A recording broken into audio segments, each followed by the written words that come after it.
Ahora vamos a comenzar con nuestra primera ponencia y para esto invito a nuestro CEO de América Latina, Bar Patim, para que haga su primera presentación. Pues buenos días, para mí es un placer de estar aquí con ustedes y antes de empezar quiero felicitar a nuestro equipo aquí de COFAS Perú de recibir la primera licencia, primera de 3, que es la licencia de organización, que significa que ya podemos empezar a crear la compañía COFAS Seguro de Crédito Perú y después en unos meses podemos ofrecer el seguro de crédito. La historia de las conferencias Riesgo País en COFAS ya tarda 20 años. Aquí en América Latina empezamos esta historia en 2004 con la primera conferencia Riesgo País que toma lugar en Buenos Aires ya hace 12 años y cada año lo repetimos, cada año incluimos un nuevo país. Este año, 2015, incluimos por primera vez en Perú una conferencia Riesgo País y gracias a ustedes de estar aquí. En los próximos 30 minutos vamos a dar un pequeño vuelta del mundo, un vuelta del mundo que es en pleno cambio. Estamos en un punto de inflexión de la economía global, como Patricia lo ha explicado. Hay algunos elementos nuevos por primera vez en 2 décadas que cambian un poco el escenario global.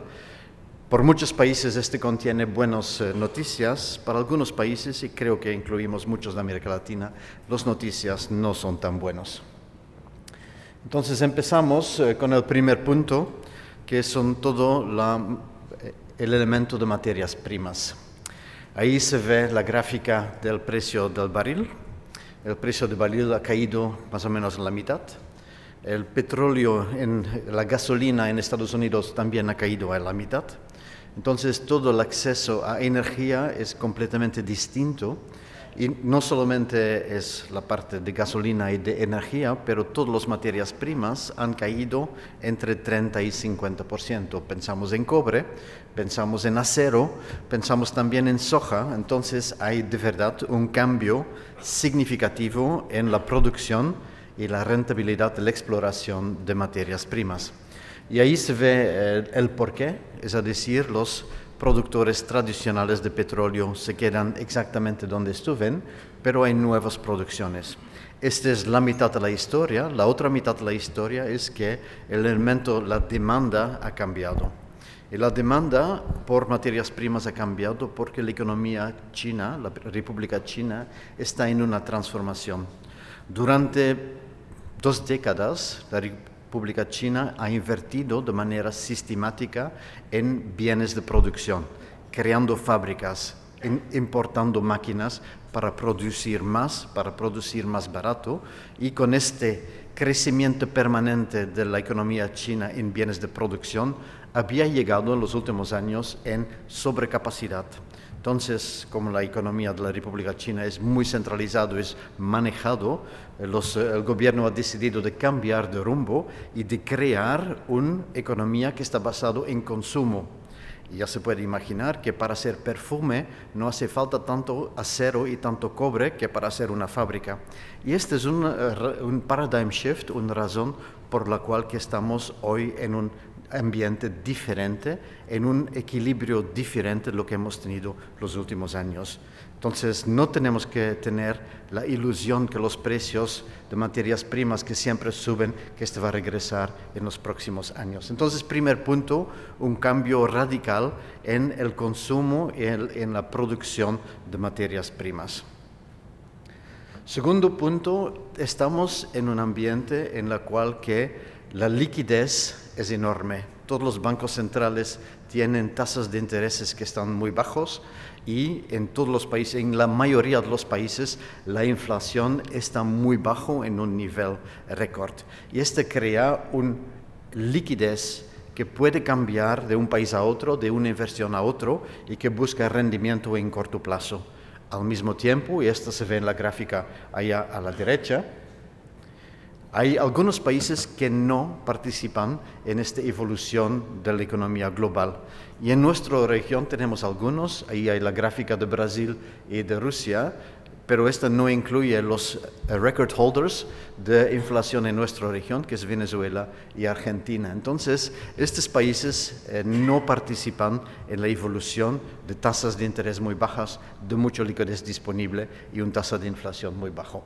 Pero este dinero que va a través del mundo, que busca inversiones y que busca rendimientos, es el segundo punto de inflexión de la economía global que tenemos en este momento. Y este es el tercer punto. El tercer punto es que después de la caída muy brusca de la contracción de la economía en 2009 y después una contracción en algunas economías en 2012, estamos en una fase de expansión de la economía. Es decir, si miramos atrás, por muchos años hemos dicho cuándo en fin la crisis va a acabar, cuándo vamos a estar en un ambiente normal de crecimiento. Pues hoy en día, 2015, a nivel global no estamos en una crisis, la situación se ha normalizado, estamos con un crecimiento 3.0 a nivel global, acelerando 0.2%, estamos en una situación que a nivel global está bien. Pero dentro de este dibujo, que todo va bien, hay varios problemas. Y uno de los problemas es que se ve ahí en esta gráfica, que la diferencia de 0.2 es la misma diferencia de 0.2 que viene de solamente un país. Y el resto del mundo es igual que el año pasado. Que significa que hay una aceleración en Estados Unidos y el resto del mundo en total se queda más o menos igual. Y esta divergencia entre, yo diría más en general, países avanzados y países emergentes es algo nuevo, es algo que no hemos visto en los últimos 15, 20 años. Y esto nos va a traer algunas consecuencias para nosotros aquí en América Latina, un continente de mercados emergentes. Entonces, si miramos a Estados Unidos, ahí se ve claramente la crisis muy fuerte de Lehman Brothers, el subprime crisis, etc. Se ve la recuperación bastante fuerte, un poco un dip, pero una recuperación, y ahora estamos en una situación de previsión de crecimiento mucho más alto que en los últimos años.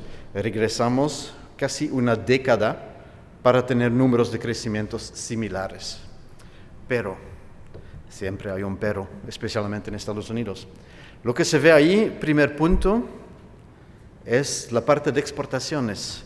Con el dólar, que efectivamente es muy fuerte, las exportaciones de Estados Unidos tienen crecimiento negativo, y esta no es buena noticia.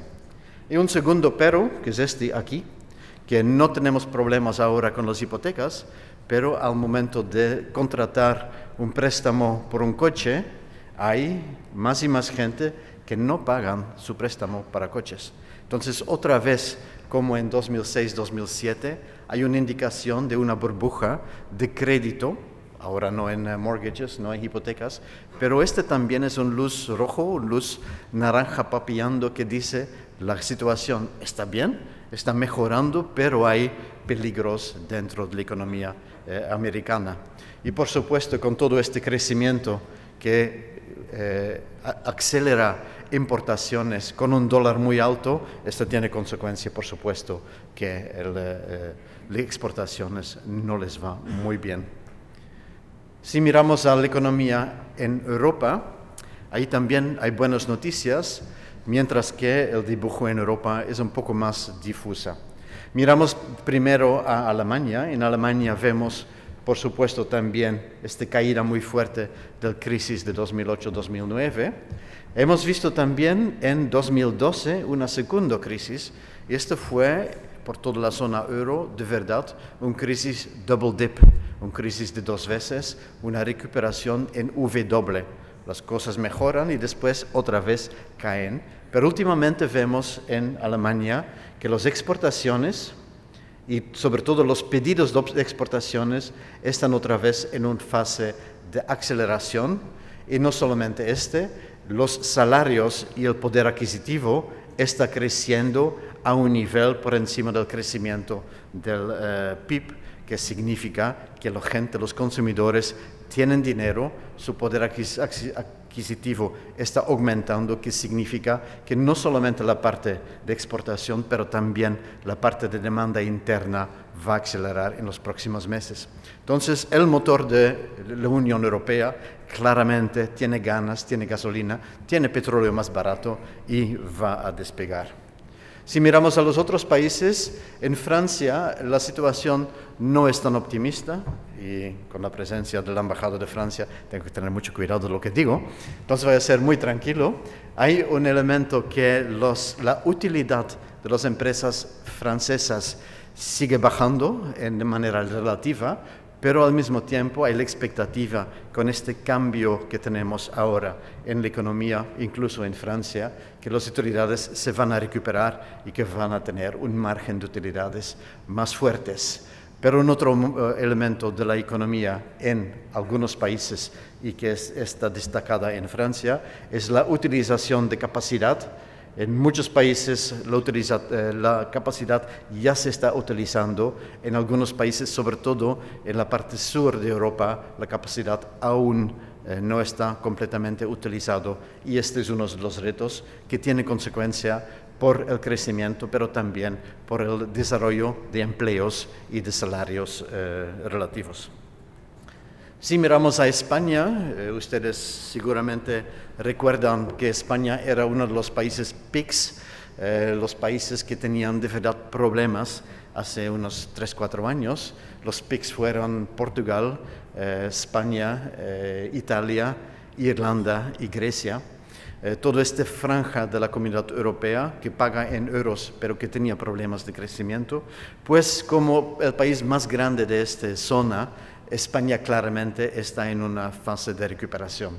Es decir, después de la caída double dip que tuvimos, lo reconocemos mismo que en Alemania, pero por supuesto a nivel mucho más bajo, ahora estamos otra vez en un nivel de crecimiento con la expectativa de 2.2%, comparado con números negativos que tuvimos por media década. Esta de verdad es una mejora muy sustancial, pero siempre hay un pero.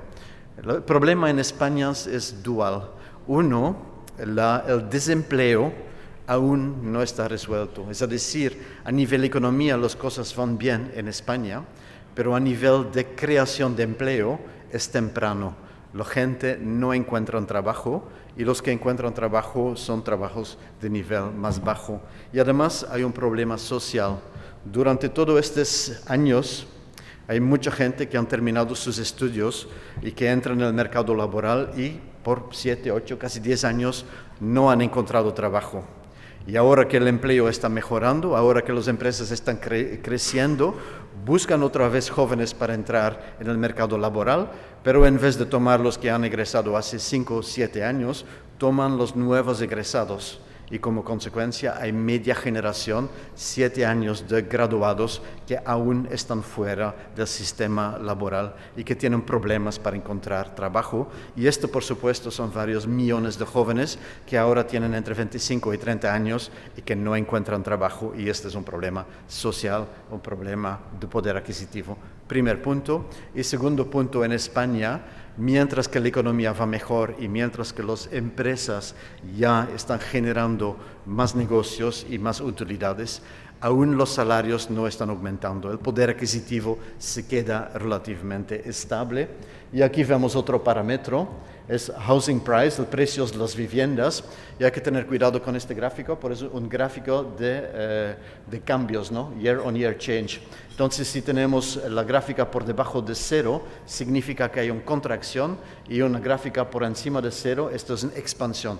No es valor absoluto, es un derivado, y se ve que durante mucho tiempo los precios de vivienda han continuado de bajar y los permisos de construir viviendas también han bajado, pero después del último año ya estamos en territorio positivo que no significa que los precios están subiendo, pero como mínimo ya no están bajando, que es un elemento positivo dentro de la economía española. Entonces, si tomamos Alemania como parte de los países avanzados o más avanzados en Europa, si tomamos Francia, que las cosas están mejorando, pero con algunos problemcitas a resolver, si tomamos España como representativo de los países que tenían hace 5 años problemas muy fundamentales, podemos decir que Europa de verdad está en una situación mejor. Pero, siempre hay un pero. Greek drama o Greek drachma. Grecia aún es un problema fundamental dentro de la economía europea porque, bueno, era uno de los países PIGS y al mismo tiempo es una situación que no se ha resuelto. Es un problema serio, pero al mismo tiempo es un problema pequeño, marginal, dentro de Europa. Y esta gráfica se ve que es el retiro de depósitos de los bancos en la economía griega. Entonces, lo que pasa si yo estoy griego, no lo soy, pero imaginamos un momento, y yo tengo euros en un banco en Grecia y tengo temor que vamos a tener una pesificación. Si pensamos en nuestros amigos argentinos, lo que voy a hacer es retirar mis fondos en euros, lo pongo en mi bolsillo por debajo del colchón o lo pongo en un banco en euros fuera de Grecia para evitar si pasa algo y si pasamos del drama al drachma, que yo no estoy perdiendo mi valor dentro de los euros, dentro de mis ahorros. Y este es un problema fundamental porque esta gráfica, que solamente va hasta febrero, ha deteriorado aún y la situación sigue empeorando, entonces no se ve que hay una solución fácil. Pero al mismo tiempo, la economía alemana está en buena posición. La economía alemana depende del euro para tener su éxito. Imaginamos por un momento que la zona euro se distribuye y que en Alemania reintroducen el Deutschmark. El Deutschmark, como ahora el suizo franco, sería una moneda tan fuerte que se pierde inmediatamente toda competitividad y toda posibilidad de exportación. Entonces, mientras que es verdad que los alemanes sientan que tienen que resolver este problema al sur de Europa, es verdad, ellos tienen que resolverlo, pero al mismo tiempo la economía alemana es lo que necesita más que el sistema europeo no explota. No vamos de un Greek drama a un Greek drachma. Entonces, yo personalmente estoy muy optimista que este problema se va a resolver. La resolución va a doler, va a tener un poco de audacidad política en Alemania para venderlo y muchos esfuerzos dentro del pueblo griego, pero es un problema que se tiene que resolver. No creo que vamos a ver próximamente el fin del euro como moneda única de Europa. Entonces, si miramos a todos los países, toda la economía mundial, miramos que la economía está creciendo, como ya hemos visto, los países avanzados están creciendo y los países emergentes no están creciendo. Bueno, están creciendo, pero con una desaceleración. Y esto es un elemento completamente nuevo, como ya mencionó al principio de esta plática. La zona euro mejora. Dentro de la zona euro, en general, tenemos una tendencia positiva. Estados Unidos, que por el momento es la estrella, e incluso Japón y UK, que va en el buen sentido. Entonces, si miramos, tenemos una economía a nivel global que es fuera de la crisis, ya no tenemos un problema macroeconómico global. Pero, cuando miramos los country risk, ustedes saben que COFAS, como compañía de seguro de crédito, tiene que seguir muy de cerca todo lo que son la evolución de riesgos dentro de países y por este tenemos un parámetro riesgo país, que es un parámetro que va en 7 grados, A, B, C y D. A es mercados investment grade, B intermedios, C y D son mercados con problemas y dentro de la categoría A tenemos 4 subcategorías para distinguir mercados más avanzados y mercados con más retos y al mismo tiempo tenemos también una calificación del ambiente de negocios que tiene el mismo rango. Si miramos los country ratings de los países avanzados, claramente no estamos en territorio rojo, estamos en territorio que los asuntos están mejorando la situación económica en los mercados mejora, las oportunidades de exportación hacia mercados avanzados mejoran. Si miramos a los países emergentes, el dibujo es bastante diferente. Vemos en la economía china, que por mucho tiempo fue el motor de crecimiento de la economía mundial, que estamos en esta fase de reconversión, fase de convertir la economía china de un aparato de producción a un aparato que suministra el consumo. Hay mucha gente en China, entonces ahí este es un cambio radical que tiene muchas consecuencias.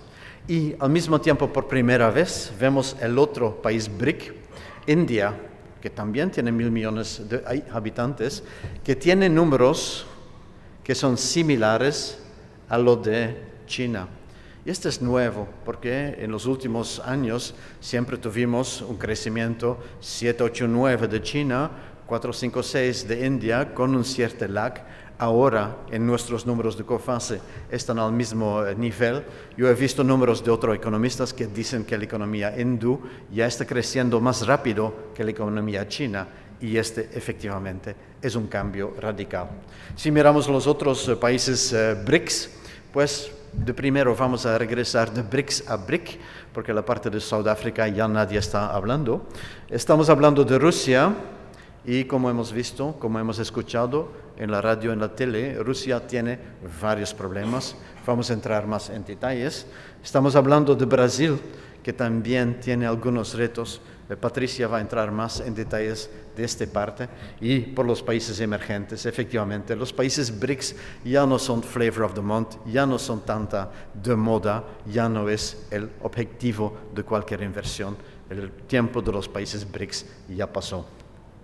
Si miramos a la situación rusa, el primero que vemos es un poco el mismo que lo vemos en Grecia, que hay un flujo negativo del sector privado. Hay dinero que se escapa de la economía rusa, sobre todo en dólares, y tiene una caída muy fuerte del precio del rublo contra el dólar, contra las monedas que en general se consideran como convertibles, que son dos problemas de la economía rusa, que son problemas fundamentales que cambian el poder adquisitivo de gente en Rusia. Y si miramos más de cerca del porqué, hay una correlación directa entre el precio del barril y el precio del rublo. Entonces ahí se ve un poco el porqué. Rusia, gran exportador de minerales, y gran exportador de todo lo que son materias primas, dependen de precios internacionales para sostener su economía. Los precios internacionales no van en el buen camino y, como ya he dicho, no va a regresar. Y hay otro elemento que es la inversión.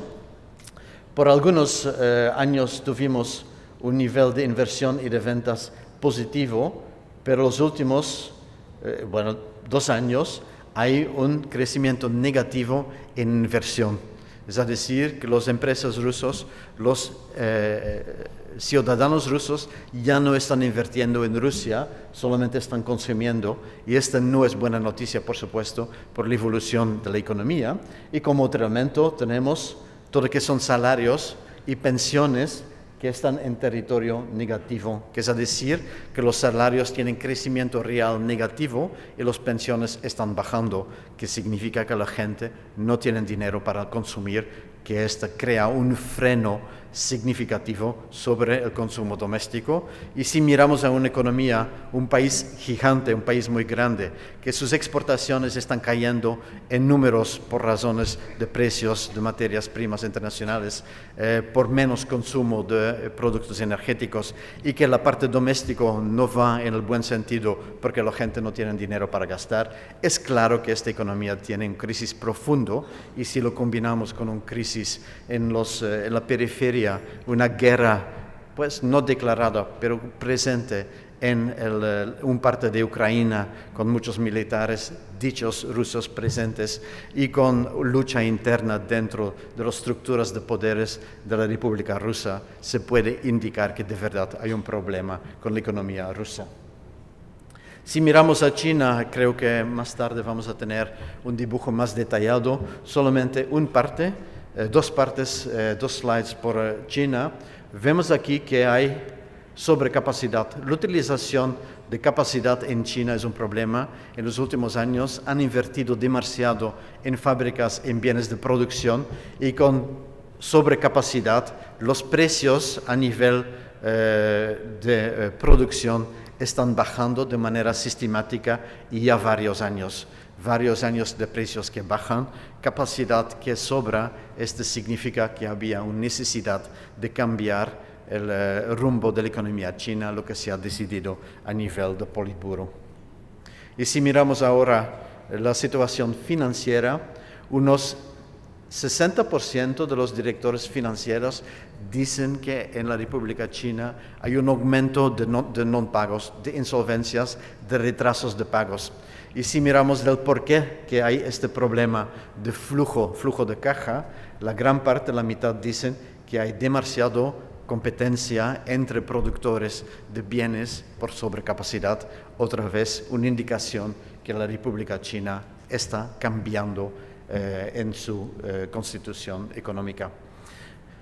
Y si miramos que China está cambiando, esto tiene ventaja por algunos otros países vecinos que toman parte de su crecimiento, que toman parte de sus inversiones, y solamente como un ejemplo, Vietnam, que de verdad hay una creación de exportaciones, una creación de investimiento, y solamente este ejemplo podemos hablar en el mismo sentido de Malasia, podemos hablar de Filipinas, de Tailandia, de Singapur, incluso de Taiwán, que al final de cuentas es una provincia de China. Entonces, ahí en Asia las cosas están moviendo. Ya hemos hablado brevemente de la India.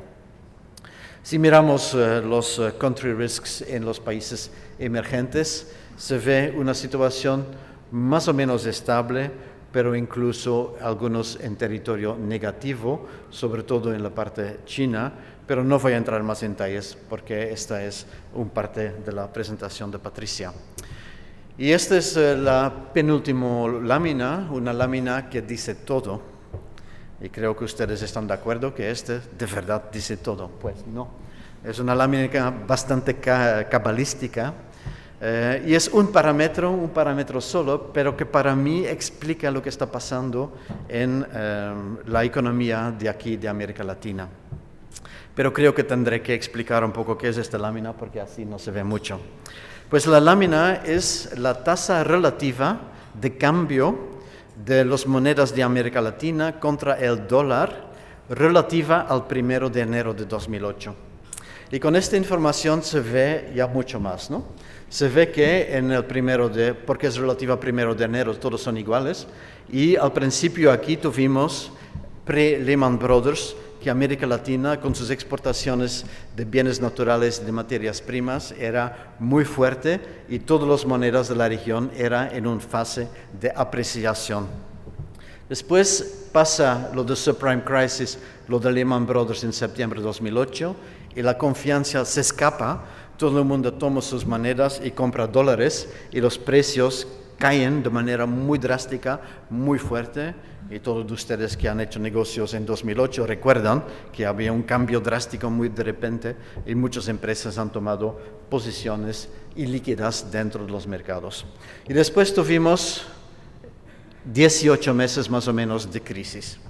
18 meses para mí es un tiempo que es muy importante dentro de la economía, porque cada vez que alguien toma una decisión definitiva o que algo pasa que para siempre cambia las cosas, el para siempre y el definitivo tarda 18 meses.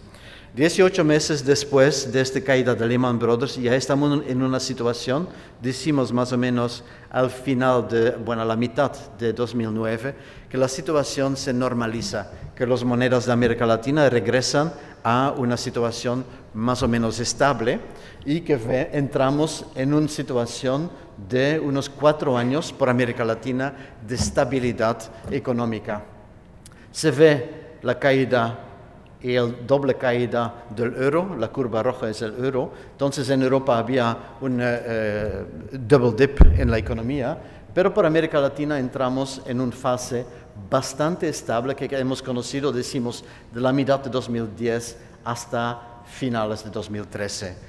Estabilidad, crecimiento en general, no mucha política, no mucha turbulencia, con algunas excepciones. No se ve muy bien, pero aquí hay una línea blanca que es el valor del bolívar fuerte.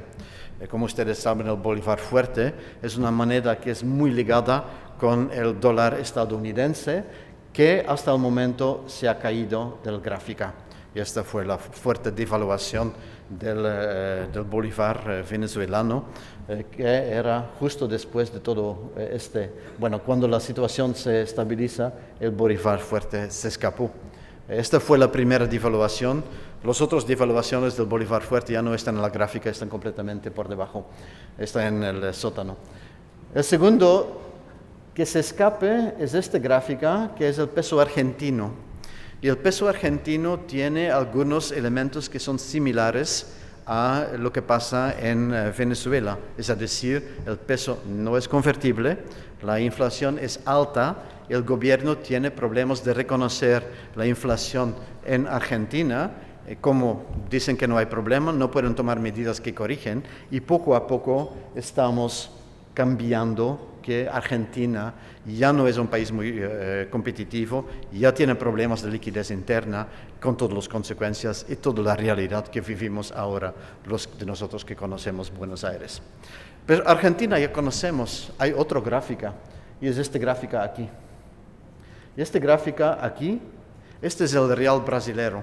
El real brasilero que era muy fuerte, que ha ido a través del mismo dip y que se ha restablecido, que ha continuado de ser muy fuerte hasta 2012. Y en 2012 han empezado con una caída gradual y que tiene algunos problemas similares. La moneda brasilera tiene retos de una cierta desindustrialización.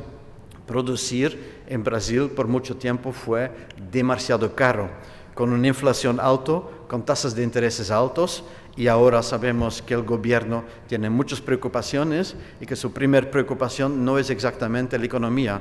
Tienen preocupaciones con empresas que se llaman Petrobras y similares, y están buscando soluciones internas mucho más que resolver los problemas del país. Entonces tenemos una situación que de un lado tenemos una gráfica cabalística, tenemos monedas que se mantienen muy fuertes, pensamos en el peso colombiano, pensamos también en el sol, el peso chileno, colombiano y en el sol, que son monedas que se mantienen bastante estables y bastante fuertes, con la excepción de 2014 ahora, y este se llama la Alianza del Pacífico. Por una razón u otra, las monedas están de acuerdo con los políticos que esta parte, los que están del lado pacífico, tienen monedas más fuertes, tienen apertura de sus economías hacia Asia y siguen otro camino. Lo que después pasó aquí, que es a partir de la mitad de 2015, por eso tengo que regresar al primer lámina que tuvimos, es decir, que el precio de materias primas está cambiando de manera estructural como consecuencia de la reconversión de la economía en China, y cambia nuestro paradigma aquí en la región, y todas las monedas se están ajustando, incluso el euro, que está cayendo mucho con todo este movimiento de un dólar fuerte y de las monedas de la región, las monedas de países emergentes que están cayendo en este momento, buscando un nuevo equilibrio. El equilibrio a este momento aún no se ha encontrado.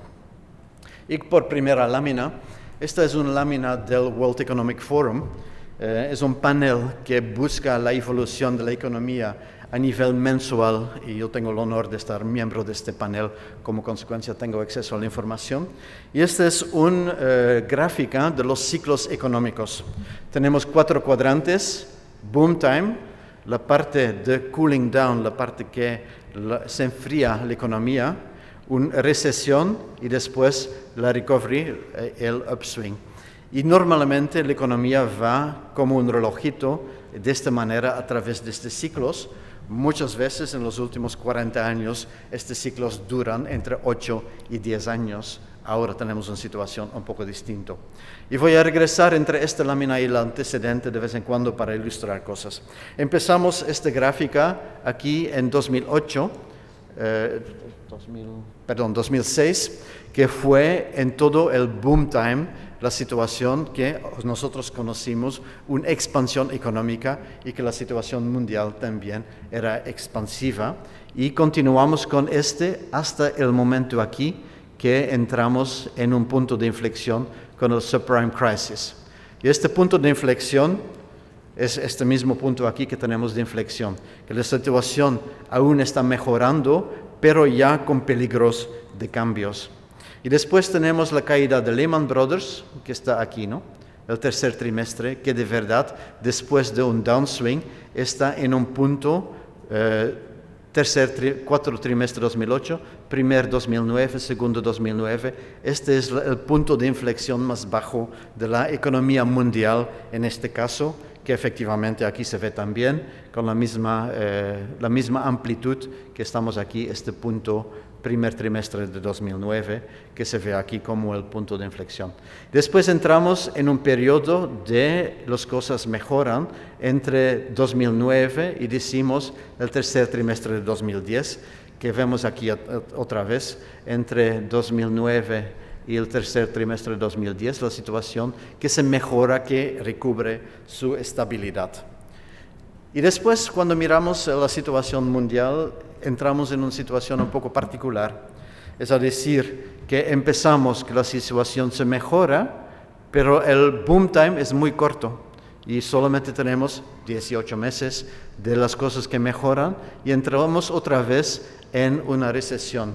Y esta es la segunda recesión del double dip que hemos visto en Europa y en algunos países, que efectivamente la situación no se ha mejorado. Tuvimos una crisis del euro en su momento, con muchas dudas que el euro iba a sobrevivir. Después la situación mejora otra vez, estamos en el upswing, pero ni siquiera llegamos al boom time y ahora estamos como stuck in the middle, que estamos ahí en un punto de inflexión, un punto estable, pero no está bien, no está mal, no está mejorando, no está empeorando, estamos aquí. Y esta refleja la realidad que tenemos ahora, la incertidumbre. Tenemos una nueva realidad que en los mercados avanzados la situación está mejorando, pero como los números son grandes, los cambios son pequeños, números de crecimiento son pequeños, y en los mercados emergentes tenemos el gran bloque de la República China y sus satélites, tenemos el gran bloque de los países de América Latina, en la cual que tenemos una situación mucho menos optimismo que en los últimos años. Y esta es la realidad que vamos a enfrentar en los próximos años. Tuvimos en América Latina 7 años de vacas gordas.